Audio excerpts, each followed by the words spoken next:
And I hit master rank in Street Fighter. Congratulations.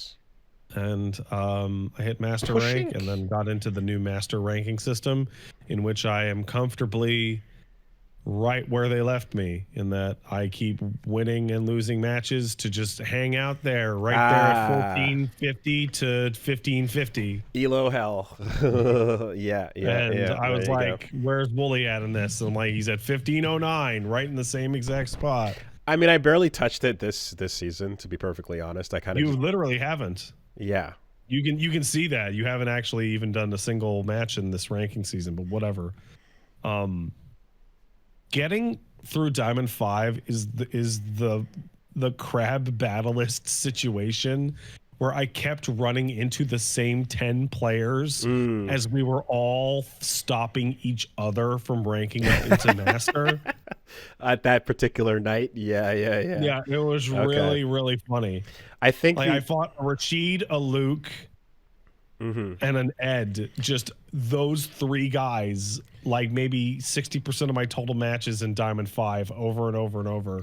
I think when I did it, the feeling of the Elo swing set up and back and forth, like it felt pretty prominent, but I don't know if it was just in my head or not.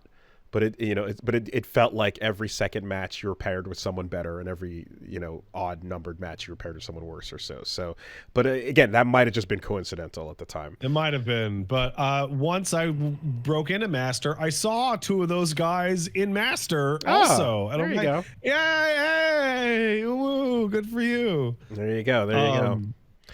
And I feel a personal level of pride because I got Bison all the way from Plat to Master rank without ever going into training mode once. There you go. Not a one time. Bison's pretty fucking good, isn't he? Yeah, he's pretty good. He's pretty fucking good. He's pretty good. I imagine there was a trajectory difference between him and Geef. No, actually. So the difference is that I mainly just tried to do Geef by myself without external sources, because I've been playing Geef for so long. And doing that, once the buff came in, I crawled into Diamond 4.5. Okay. Right? And then with Bison, I did not know how to play Bison in Street Fighter 6. And then I went and checked out one Rooflemonger's Bison guide. There you go. Yeah. That's the boy. And what I would do is, instead of doing training mode, is that in between my matches, I would just pull up the Bison guide on my phone. Oh, there you go. Okay. Watch that. Yeah, That's doing lab stuff by myself does nothing. That's fine. I'll listen to a guy talk for hours. The point is information. You got information. Yeah. That's all it is, right? Yeah. Like I talk about labbing, and I lab because I'm bad at improvising. I'm literally just like, it's my entire life is the process of figuring out how to not improvise because of how poor I am at it. Woolie, you're great at improvising. You're doing it right now with your mouth. And this is because of the experience I've had repeating this action over and over and basically labbing until I got to this point. Boo! Right? Honestly, no. I legitimately mean this, because like I have to rock lead kick that tree over and over until I figure out how to do it. I've said this many times, but you and Matt back in the day, you guys are witty and quick on the repartee, and in a ways where I was like, I can't keep up. I can't think of what to say. I'm not funny enough fast enough. I can be funny if I come back to this joke 10 minutes later, but oh shit, they're going. I'm like, that's too much credit. But it's but it's real. So like the process of improvisation is like, it's only after I repeat it until I basically get the variables out, because I know what I'm looking at. Go look at me playing anything where I'm like popping it. The onboarding in Mecha Break, when I was playing it, I was like, this first couple of matches, I was like, my brain is not gonna take anything in. I was also pretty quiet during that, because it's really fucking intense. Yeah, it's showing me a lot, it's asking me a lot, and like there's a little bit of like, just fucking do it, idiot, that like is happening, and I'm like, none of this matters until I can stop and go, all right, what does what? And I feel that way about any video game that is not just like, like a basic platformer of some kind. Anytime it's like an action game with a lot of things going on, and you gotta do it. I have to stop and do it piece by piece, you know. So that applies to everything. So that's kind of what it is. But ultimately, this is a long-winded way of just saying that information is what it is, you know. And do I get to say I'm good at fighting games now? you've always been good at fighting games. No, Pat. but no. Listen. During like the back half of the first season of Street Fighter 6, I'd play fighting games and be like, oh, I'm so bad at this. Oh, I hate it. Oh, are fighting games bad? And then after Geef got buffed and Bison came out, I'm like, no, wait, I'm actually good at fighting games. You only get to say that you're good at fighting games now if you don't get out of them. I have a little badge on my name that says I'm good. If you're no longer getting out of fighting games, then yes, you can say that you're good. Well, I just need to keep putting out characters that are really good that I like to play, and then fighting games are good still. That goes a long way.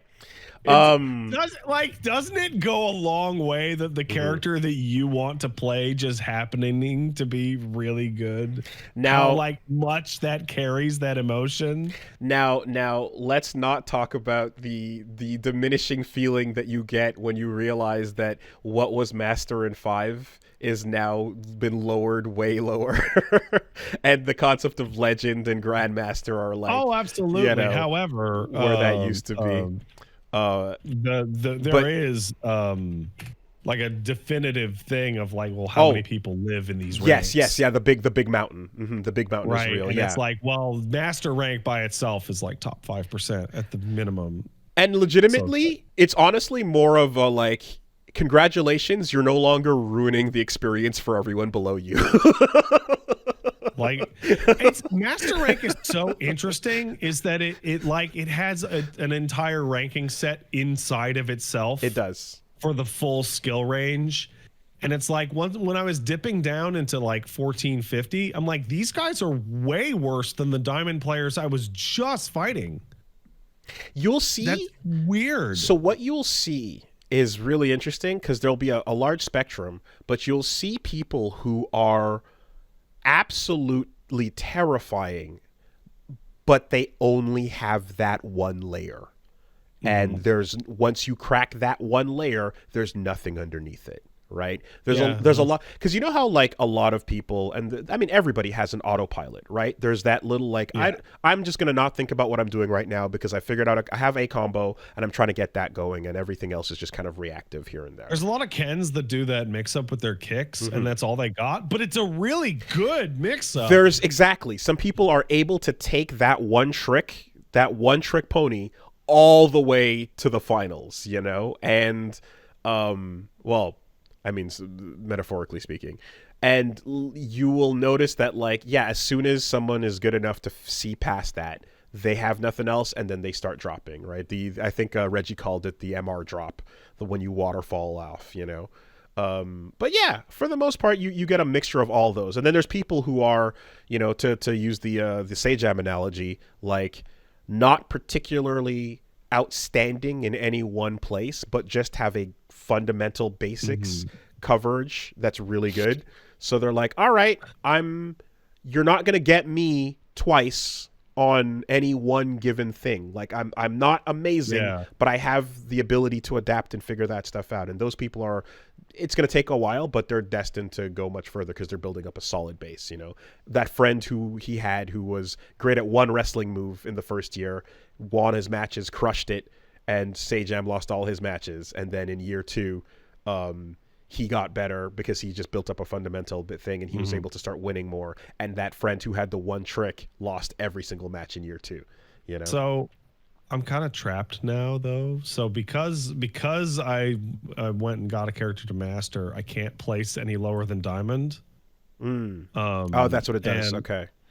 And so I was like, hey, you know, I still have a guile that's in the bottom of gold. Let me go try that out. And I'm like, oh fuck, dude. I'm trash with everybody that's not Geef and Bison. If Terry comes out and then they fucking force me into Diamond, I'm gonna spend like weeks getting crushed down into Plat. So knowing your ability, like again, like I know that you've mentioned that the your no labbing, etc. Don't do it. It's not your style, and For that makes dorks sense. with glasses. But I will say that you know enough about these games that like getting any information you can from to improve is enough for you to make it there for sure. Bison is going to get touched because currently a lot of people are complaining about him. A lot of people are very upset at how incredibly strong he is, so he's going to get touched. I'm letting you know. I'm letting you know that right now, if anything, folks are really upset. He deserves buffs. Okay. Well, just so you know, it's that's coming down the pipeline. But probably what'll happen is when he does get touched, Terry will be amazing. You know. Yeah. But yeah, I think the fact again you're seeing like his damage output being like the best in the game and stuff like that. I would be totally fine with Bison keeping every tool that he has, but toning his damage down like very significantly. That's when you get the EX Psycho Crusher combo up with somebody on the mine and they just evaporate. They melt. That's probably too much. Also, Scissor Kick was never meant to be an uncharged move. Scissor Kicks. You just quarter circle, right? Yeah. So they used to be charged, and there's a delay that would be baked into that, so that like the reason why a Sonic Boom is worse than a Hadoken. But it's a different move now. I mean, that's why he keeps the charges on the Psycho Crushers. Yeah. Sorry, the reason why Sonic Boom is better than a Hadoken is what I meant to say is because like you have to take a second to hold. Yeah, but it doesn't do as much damage as Psycho Drive, so it's fine. No, but the ability to pressure with the tip is it's fine. okay, yeah, all right. Yeah. it's fine, dude. Just leave it alone. Shh. I don't even know what you're talking about. I don't know what I'm talking about. Yeah, man. like you're talking. I'm about talking how crazy. It's good. It's like it's okay.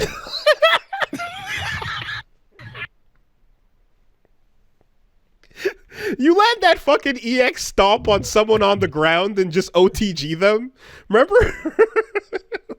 You're playing a Street Fighter game and you're stomping someone on the ground. Remember when Street Fighter didn't have that? Yeah, I do. Yeah. Oh fuck yeah. No. You're. I've never got to be in this position in my whole life playing a fighting game character. I have never naturally gravitated towards the tippest tier and been like, no. I don't think I've heard you. I don't think I've ever heard you downplay in that way. No, it feels super good. It feels really good. I can see why everybody does it. Damn, man. It's not just Bison on that horse. I still remember that horse is carrying you around too. I think it was Sajam that was talking about it. There was like all these Ken players for like a year just going like, Ken's not even good. Yeah. You're right. Yes. It's always the classic, the Milia downplay, the downplay. Yeah. I mean, Potemkin has always been Potemkin. Yeah. And I think it's because I naturally go to all the grapplers, and all the grapplers are almost always bad. So I've just been drowning in my salty scrub tears. I think Sarabella was the attempt to rewrite history on that one, and it's like but then you had to be playing Skullgirls. But yes, grappler's not always bad. It's just the player has to be fucking. You got to be sick with it, you know. I mean, they can nerf Bison once he's won like a major tournament. Well, I haven't seen that yet, so he might not. He's probably actually really bad. Yeah. All right. Yeah. Like bottom 5. Doesn't even minimum, have projectile. minimum. You know, Yeah. I mean, someone just did a CPU level 8 Oh, he tier won a list. major tournament yesterday. What Oh, tournament was oh, that? well, how about you shut the fuck up? How about that, huh? What tournament's even that? Was that the I mean, I didn't hear about it. oh, Must not be a EWC. Shanghai? That was Shanghai, right? No? All Doesn't even right, don't count. worry about it. It's fine. Don't worry. All good. Punk's taking some time off. Good shit. Made more money than Evo in one shot. I tell you what, though. Mm-hmm.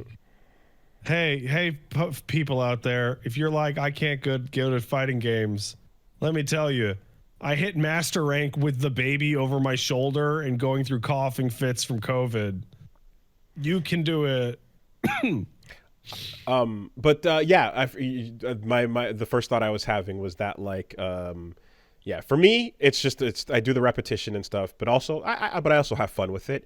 Fun can be found in a lot of places. That's the most important part. But getting some information, getting Rufalmonger videos, it has some tips. If you find His tutorial on Bison is really exemplary. Rufal's cool. Rufal's a good guy. Yeah, got some good stuff out there, and there's other places as well where if you find a player and you find someone that like has some great explanations, there's a couple of resources really, but in any case that will, there's times where a character gets invented and you can kind of just like we say X copy that or Shang Tsung it, you know what I mean? Just kind of like, oh, I'm gonna use that tech. I'm stealing that, writing that down. Oh, I love mirror matches, dude.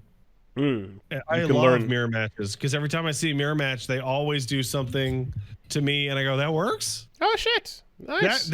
Huh? Yeah. Steal And it. then you just take it. And then other times, you are like gonna go and trailblaze your own path if you're that type of player, But like 2XKO very much feels like it wants to enable people like that because the combo system is so loose. I'm the kind of person who I have to like. Not only do I have to like practice, I've got to write it down to make sure that I'm like, oh, I remember how to do this, because in a couple weeks' time, I'm going to forget what I just learned. So I also make a note of it so that when I come back to it, I go, oh, that's true. I learned how this is that, But yeah, I that stuff's cool. So yeah, hey, congrats. And Terry is going to come fucking Buster Warving his way into this tier list real hard. He's got to be good, right? Like he has to be the best. He's a guest character from a proper, famous, friendly franchise. He has to come in like at least like top 5, right? I mean, Akuma was the absolute nightmare to Tekken when he showed up in that game, just out of sheer respect for the gravity of his arrival. I think it's like absolutely wild that they put Akuma in and made him as good as he was, like as a guest. Like he was so good, uncompromising, full touch of death. Go look up Super Akuma replays to see them.